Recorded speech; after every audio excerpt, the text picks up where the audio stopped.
நான் தமிழ்நாட்டு விட்டு போய் 30 வருஷத்துக்கு மேல ஆகுது. நான் Tamil Nadu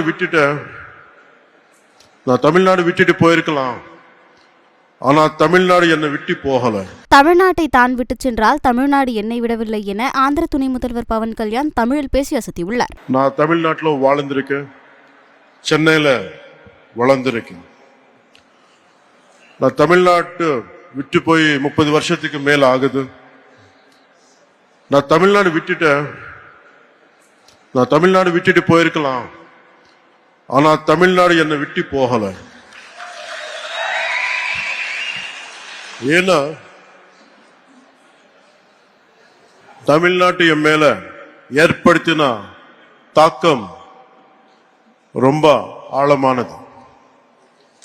When I was growing up here, the impact and impressions are very deep, right from Tirukkural to martial arts, politics to devotion and cinema. அதனால தமிழ்நாட்டு மேல எனக்கு ரொம்ப மதிப்பு. எனக்கு தமிழ்நாடு திருவள்ளுவரோட பூமி, சித்தர்களோட பூமி. நான் வணங்குற தமிழ் கடவுள் முருகனோட பூமி.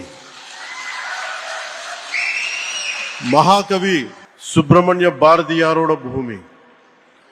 ஆயிரக்கணக்கான கோவில்களோட பூமி. எனக்கு பிடிச்ச புரட்சி தலைவர் எம்ஜிஆர் அவர்கள் வாழ்ந்த பூமி. வீர விளையாட்டு ஜல்லிக்கட்டோட பூமி. இந்த வீரபூமிக்கு என்னுடைய அன்பு வணக்கம். The experiences from Tamil Nadu have become a guiding light to my life. Tamil Nadu எனக்கு கற்றுத்தந்த அனுபவங்கள் என்னோட வாழ்க்கையோட வழிகாட்டியாவே மாறிச்சு.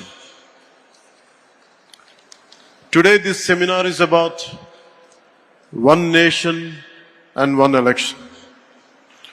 ஒரே நாடு ஒரே தேர்தல் பத்தி பேசுறதுக்கு நம்ம எல்லாரும் கூட இருக்கோம். இந்த ஒன் நேஷன் ஒன் எலெக்ஷன் பத்தி நிறைய பொய்யான தகவல்கள் பரப்பப்படுது, தவறான புரிதல்கள் உருவாக்கப்படுது. அது நம்ம just like EVMs. எலெக்ஷன் டைம்ல if you look at in TV and election results டைம்ல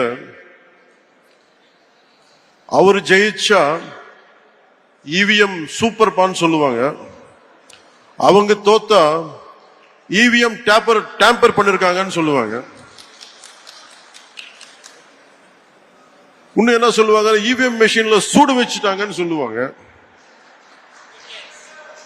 அதே மாதிரி ஒரே நாடு ஒரே தேர்தல் விஷயத்துல கூட ரெட்ட வேஷம் போடுறாங்க. அவங்க அந்த காலத்துல one nation one election support பண்ணா அது சூப்பர். இப்போ திருப்பி அதே ஒன் நேஷன் ஒன் எலெக்ஷன் இப்போ கொண்டு வந்தா அது மோசம். இது எப்படி இருக்குன்னு தெலுங்குல சொல்றேன். అత్త పగలు కొడితే పాతకుండా, కోడలు పగలు కొడితే కొత్తకుండా. நான் தமிழ்ல சொல்றேன், தப்பா இருந்தா கொஞ்சம் மன்னிக்கணும். மாமியார் வடைச்சா மண் குடம், மருமக வடைச்சா பொன் குடம். అంటే వాళ్ళు చేస్తే அவங்க பண்ணா ரைட், நம்ம இது முன்னாடி எடுத்துன்னு போனா தப்பு.